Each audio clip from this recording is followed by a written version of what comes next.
Allahumma salli ala sayyidina Muhammadu wa alihi wa sahbihi wa ashabihi wa sallim tuba amma ba'du assalamu alaikum wa rahmatullahi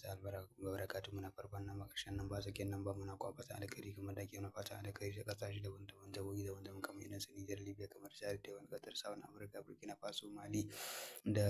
sauran kasashe da kamar irin su Togo da sauran kasashe da sauran mutane masu bibiyar wannan shafi na mai albarka masu kira mu suna mana tambayoyi masu biyo mu tausab don karin bayani da mutane suke yawan saka mu ayyuka suke mana fata alkhairi to insha Allah kamar da kuka sani kamar da muka saba shigo muku da manyan mashahurai a cikin mashahuran asiri a cikin wannan shafi na mai albarka to dan Malam TV to kamar da kuka sani mu da kuka sani za ku yi subscribe sannan ku danna alamar ƙararrawa saboda zamu saki sabon asiri ku daga samu kai tsaye to insha Allah kamar da kuka sani kamar da muka saba shigo muku da manyan mashahuran asiri a cikin wannan kasar gida na mai albarka to dan Malam TV muna dauke da zazzafan mujarrabin asirin biyan bukata wanda ake shi da ruwan Zamzam. Kowa san ruwan Zamzam insha Allah wannan asiri ne na biyan bukata nan take a cikin sauki yanzu bukata ka za ta biya duk